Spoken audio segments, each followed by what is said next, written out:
मैं लिखल है कि हम जो हम खाते हैं उसके द्वारा हमारी शरीर शुद्ध होती नहीं है। जो हम खाते हैं उस खाने के द्वारा हमारी शरीर अशुद्ध नहीं होती है, क्योंकि जो हम खाते हैं वह संडास के द्वारा बाहर निकलता है ना बाहर। तो शरीर अशुद्ध कैसे हुई? अशुद्ध शरीर कैसे होती है? जो हमारे मन से उपजता है। मन से उपजता है। क्या लिखा होना इसमें? क्योंकि बुरे विचार हत्या परस्त्रीगमन व्यभिचार चोरी झूठी गवाही निंदा शिकायत डाह जलन ईर्ष्या घमंड, ये सब जो बातें हैं जिस दिन हम निकाल देंगे अपने हृदय से, उस दिन हमारा शरीर क्या हो जाएगा? उस दिन परमेश्वर की पवित्र आत्मा हमारे हृदय में निवास करेगी और काम करेगी, और हम सारे रोगों से फिर जाएंगे। हमारे जीवन से रोग और बीमारियां क्या हो जाएंगी? अब परमेश्वर की वचन कहते कुरिन्थियों में कि तुम यदि अपने आप को जानते तो आज रोगी और दुखी नहीं होते। यीशु को जानते हैं हम, यीशु के वचन को पढ़ते हैं, सुनते हैं, लेकिन मानते। अगर हम मानते तो सबसे बड़ी बात है कि अपने आप को हम जांचते कि नहीं जांचते। जब हम जांचते तो जो चीज हमें बुरे कर्मों में फंसा करके हमारे शरीर को अशुद्ध करती है ताकि वह परमेश्वर की आत्मा हमारे पास नहीं आ पाए, उस चीजों को हम छोड़ देते, त्याग देते, तब परमेश्वर की आत्मा हमारे अंदर काम करती और हम क्या होते? फलवंत होते। और हमारे अंदर कभी अशुद्ध आत्मा, बीमारी की आत्मा छूने पाती। हमारा जीवन बदला जीवन हो जाता है। भजन गाते हैं कि जब से प्यारा यीशु आया मेरा जीवन बदल गया। तो अब इतने लोगों में आप लोग जांच सकते हैं अपने आप को कि यीशु को पाने के बाद, यीशु में आने के बाद अभी किसका जीवन बदला है, किसका जीवन नहीं बदला है। जांच सकते हैं। यदि आप अपने आप को जांचते तो आप रोगी और दुखी नहीं होते। आपके अंदर अशुद्ध आत्मा काम नहीं करती, बीमारियां काम करती होती। इसलिए परमेश्वर का वचन कहता है कि अगर हम बिना धोए हाथ अगर खाना खा लेते हैं, रोटी खा लेते हैं, इससे हमारी शरीर अशुद्ध नहीं होती है। अशुद्ध होती है मेरी शरीर तो बुरे कर्मों से, बुरे विचार से, बेविचार से, परस्त्रीगमन से, झूठी निंदा से, डाह से, जलन से, शिकायत से,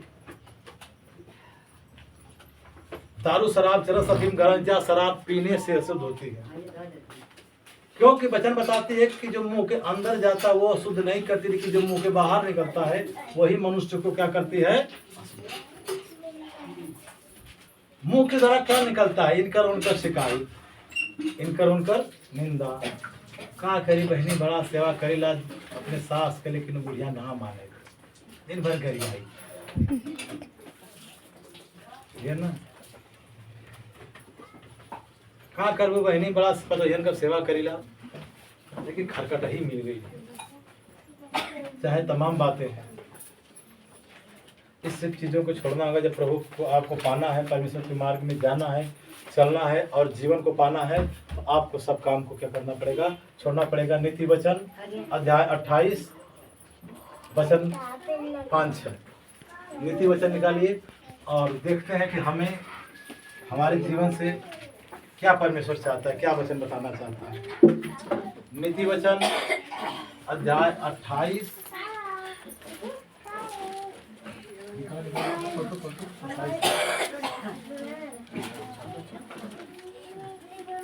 13, 14, 15 13, 14 और 15 तीन वचन पढ़ लीजिए, तब तक भैया आ जाए। जो अपने अपराध छिपा रखता है उसका कार्य सफल नहीं होता। जो अपने अपराध छिपा रखता है उसके कार्य सफल होता नहीं है। हम अपराध करते हैं, अपनी चोरी, अपनी पाप को हम अपने हृदय में छिपा के रखते हैं, उसको परमेश्वर के सामने नहीं मानते, कि मानेंगे तो जान जाएगा लोग कि हमने ये पाप किया है। तो उसके लिए वचन बता रहे हैं कि जो अपराध छिपा रखता है उसका कार्य सफल नहीं होता। अगर हम अपने पापों को परमेश्वर के सामने नहीं मानेंगे तो हमारे पाप को कैसे क्षमा करेगा? हमारे जीवन से बीमारियां कैसे जाएगी? जाई कौनो काम कर जाए तो परमेश्वर का आशीष पे हुई? कभी नहीं होगी, क्योंकि हमने अपने अधर्मों को छिपा रखा है। आगे, परंतु जो उनको मान लेता और छोड़ भी देता है, हाँ, उस पर दया की जाएगी। जो अपने अपराधों को मानता है, अपने पापों को परमेश्वर के सामने मान लेता है और छोड़ देता है, तो परमेश्वर क्या करता है? उस पर दया करता है। क्योंकि लिखा है वचन में कि तुम अगर अपने पापों को परमेश्वर के सामने मान लोगे, तुम्हारे पापों को क्षमा करने में विश्वास योग्य और धर्मी है। विश्वास योग्य और वह कलवरी की क्रूस पर लटकाया हुआ प्रभु यीशु मसीह बार बार कहता है कि हे हमारे बेटा बेटियों, तुम मेरे पास आओ, तुम मेरे पास आओ। हे सब परिश्रम करने वाले और बोझ से दबे लोगों, तुम मेरे पास आओ, मैं तुझे विश्राम दूंगा, मैं तुझे विश्राम दूंगा। अर्थात वह लहू जो हाथों से टपक रहा है, माथे से लहू टपक रहा है, पसली से टपक रहा है और हाथ पैरों से टपक रहा है लहू, चिल्ला चिल्ला कहता है कि तुम अपने पापों को मान लो और देखो तुम्हारे पापों को यीशु का लहू धो करके शुद्ध करता है। क्योंकि वचन कहती है कि यीशु का लहू सारे पापों से शुद्ध करता है। यीशु का लहू सारे पापों से शुद्ध करता है। जब हमें यीशु का लहू हम लेते हैं, अपने ऊपर मान करके छोड़ देते हैं, तो परमेश्वर हम पे दया करता है। दया करता है तो हमारे घर से, हमारे परिवार से बीमारी, संकट, क्लेश, शत्रु, शैतान की आत्मा, जितनी अंधकार की शक्तियां हैं, सब क्या करती है? ऑटोमेटिक निकल करके चली जाती हैं, भाग जाती हैं। आज बहुतेरे लोग चंगा होते आते हैं, कलीसिया में चंगाई को पाते, परमेश्वर चंगा करता है, लेकिन क्या करते हैं? उनके मनों में हृदय से शैतान जाता नहीं है। क्योंकि प्रभु तो धोता है, शुद्ध करता है, लेकिन हमारा मन संसार पे ज्यादा लगा रहता है। और वचन बताती है कि जब हम संसार पे मन लगाते हैं, परमेश्वर अपनी आत्मा के द्वारा, अपने लहू के द्वारा हमें इस शरीर को धो करके शुद्ध पवित्र करके हमारे हर बीमारी, हर अधर्म पाप को निकाल कर आजाद कर देता है। और दुष्ट की आत्मा जब निकलती है शरीर के बाहर, तो वह सूखी भूमि खोजती है, अर्थात अच्छा जगह खोजती है कि जो सुखाए अलग जगह पर परमेश्वर का ओस ना, अर्थात पानी परमेश्वर का ना, परमेश्वर का आत्मा के अंदर काम ना करती है, ओके खोजे लेकिन ओके अंदर जाई। अगर कहीं नहीं पाती है तो फिर आकर के वो ताक में खड़ी रहती है आपके अगल बगल में, कि जिस समय आप परमेश्वर के मार्ग से भटक करके शैतान के पास तुरंत शैतान की आत्मा को, शैतान की बातों को मानने लगते हैं, चोरी, झूठी, बेईमानी, फलान ढिकान, जो भी कुनिंदा, शिकायत, जलन, ईर्ष्या आपके जीवन में जैसे ही आता है, शरीर अशुद्ध होती है, उस तुरंत दुष्ट आत्मा जो आपके शरीर से निकलती है, वह दुष्ट आत्मा जाती है और 7 और बुरी आत्मा को लेकर के पुनः उस शरीर के अंदर प्रवेश करती है, पुनः उस शरीर के अंदर प्रवेश कर जाती है। जब प्रवेश करती है तो अगर हम आज थोड़े से एक समस्या थी मेरे शरीर के अंदर, आज 8 समस्या बन जाती है। जब आप एक बार प्रभु आपको चंगा कर देता है, दोबारा आप उसके सामने पाप और निंदा शिकायत में रह जाते हैं, परमेश्वर को भूल जाते हैं, पाप अंधकार में चले जाते हैं, फिर दोबारा जब आते हैं, रोते गाते दुख में पड़ेंगे, तो प्रभु भी आपकी सुनता नहीं है। क्यों? उसने कहा कि तुम मेरी तरफ फिरो, तब मैं तुम्हारी तरफ क्या करूंगा? हमारे तरफ, प्रभु तरफ हम फिरते हैं, जाते हैं, लेकिन फिरते हुए वचन को सुन करके, मान करके परमेश्वर की ओर हम संपूर्ण मन से, हृदय से जा नहीं पाते, चल नहीं पाते हैं। इसलिए हमारा शुद्ध आत्मा हमारे हृदय में प्रवेश करके हमें नाश कर देती है, हमें ले जा करके उस नरक के गेट पे खड़ा कर देती है।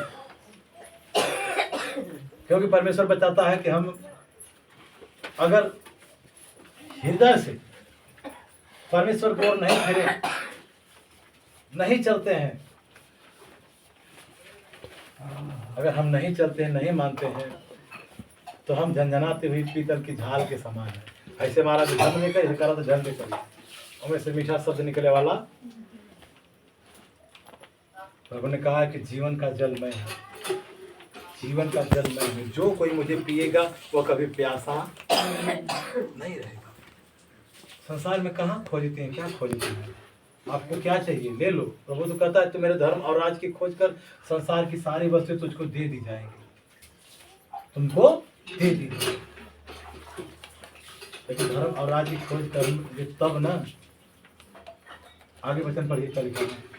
जो मनुष्य निरंतर प्रभु का भय मानता रहता है वह धन्य है, परंतु जो मनुष्य निरंतर परमेश्वर का भय मानता रहता है वो क्या है?